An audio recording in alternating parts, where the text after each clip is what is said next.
Prabowo Presiden, Cak Dedi Wali Kota. Saatnya Surabaya berubah. Biasa di luar. Jadi dua-duanya itu hebat. Karena apa? Kalau istri saya tidak sering di luar, nanti saya akan dikerumuni oleh mak-mak yang ada di luar. Nah itu makanya selalu mendampingi. Kemudian Bapak Ibu Saudara sekalian. Mbak, Anda ini kan salah satu koordinator ojol di Surabaya ya. Betul. Ini kan mau muncul namanya Cak Dedi, membuat Surabaya ini ada perubahan. Dari koordinator ojol, komentarnya seperti apa? Baik, jadi harapan kami dari Ojol Perempuan Surabaya, semoga dengan tampilnya Cak Dedi ini ya di Semarak Demokrasi ini, semoga Cak Dedi bisa memberikan perubahan yang benar-benar nyata serta dinamis dan juga mengangkat istilahnya kemakmuran untuk ojol perempuan Surabaya ini agar lebih berpotensi dalam bidang UMKM, kemudian kepedulian kepada keluarga dan juga pendidikan anak tentunya. Juga yang paling penting itu mewujudkan apa yang beliau sampaikan, yaitu Surabaya tidak ada lagi yang ngekos ya Pak ya. Jadi perumahan itu jadi acuan nomor 1. Berikut yang kami sampaikan ya. Selama ini ojol di Surabaya seperti apa? Gimana? Kalau selama ini sih ojol Surabaya khususnya itu sudah support sih Pak, ada. Jadi dari dinas, DP3AK ataupun dari Dinsos, dari gubernur juga itu sudah turun langsung mengenai UMKM dan juga kepedulian kepada kemakmuran ojol perempuan Surabaya. Cuman kita kan istilahnya lebih dekat lah dengan Cak Dedi ini, kita bisa berharap lebih dekat untuk mewujudkan kemakmuran tersebut. Tadi kan Cak Dedi menyampaikan visi misi ya yang sudah jelas. Komentarnya seperti apa? Visi misi yang disampaikan memang ringan dan jelas. Jadi harapan kita berdoa, kita membantu agar Cak Dedi bisa mewujudkan apa yang beliau sampaikan tadi dan benar-benar terwujud untuk kemakmuran seluruh masyarakat Surabaya tentunya. Artinya ojol ini kepingin perubahan ada di Surabaya ya? Siap dengan adanya Cak Dedi yang ikut tampil di sini. Mbak, Cak Dedi ini kan kadernya Pak Prabowo. Siap. Pilihan presiden besok pilih siapa? Insya Allah sih melihat sekitar ya, dan juga kita sendiri juga berhak memilih apa yang memang pantas untuk dipilih sih. Pak Prabowo memang juga pantas dipilih sebagai calon presiden 2024. Untuk wali kotanya Cak Dedi ya? Untuk wali kotanya Cak Dedi bisa. Cak Dedi, Anda ini kan dikabarkan akan maju Surabaya 1. Saat ini kan warga Surabaya kepingin ada perubahan. Apa yang Anda lakukan?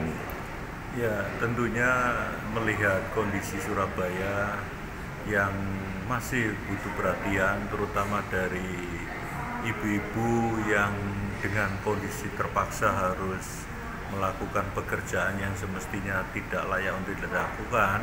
Nah, ini harus menjadi perhatian seorang pemimpin, karena bagaimanapun juga warga metropolis ini harus pada posisi yang layak. Artinya pada posisi yang layak itu ya sesuai dengan bidangnya. Jadi kalau bukan bidangnya ya jangan dipaksakan. Tetapi karena kondisi keterpaksaan ini, kami memberikan suatu apresiasi, penghargaan yang luar biasa, karena bagaimanapun juga itu adalah tulang punggung untuk menafkahi keluarga. Tentunya ke depan ya nanti harus ada solusi-solusi dari pemerintah Kota Surabaya. Bila mana nanti misalkan saya diberi amanah oleh warga Surabaya, tentunya ini akan menjadi perhatian khusus. Artinya yang menempatkan ibu-ibu nanti ya sesuai dengan bidangnya, yaitu misalkan harus dengan UMKM yang ada, kita distribusikan, kita kolaborasikan dengan apa yang ada di Surabaya, termasuk mal-mal, agar warga Surabaya bisa hidup setara dengan para pendatang yang ada di Surabaya. Tadi kan ada ojol perempuan yang katanya ingin memiliki apartemen di Surabaya, itu gimana?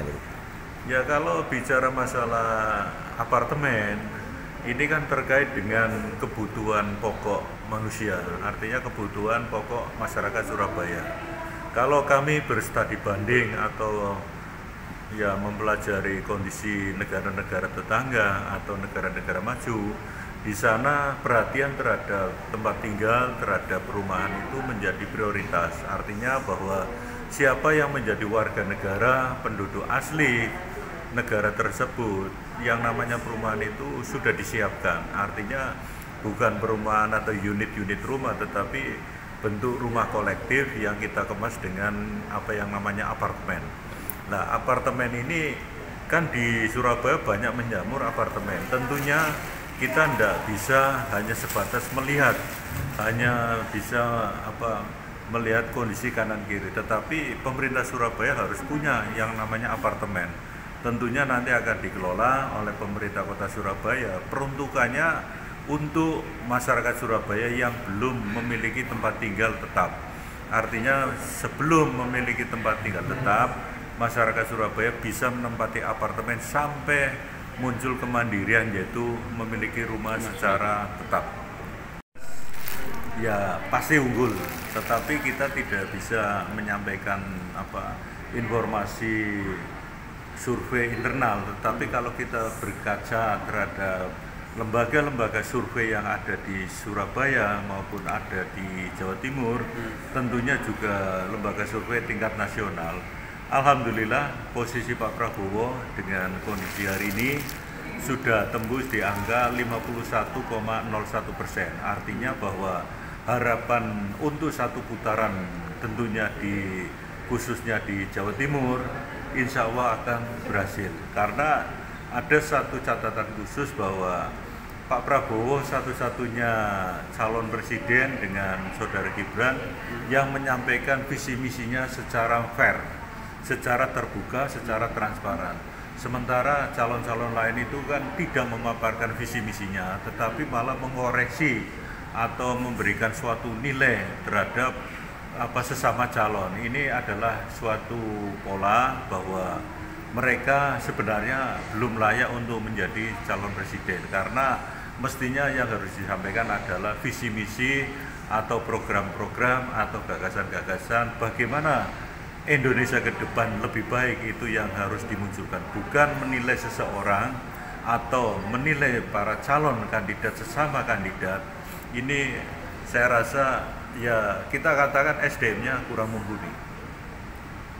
Tangan, kepala tangan. Semangat. 1, 2, 3. Lagi. 1, 2, 3. Terima kasih.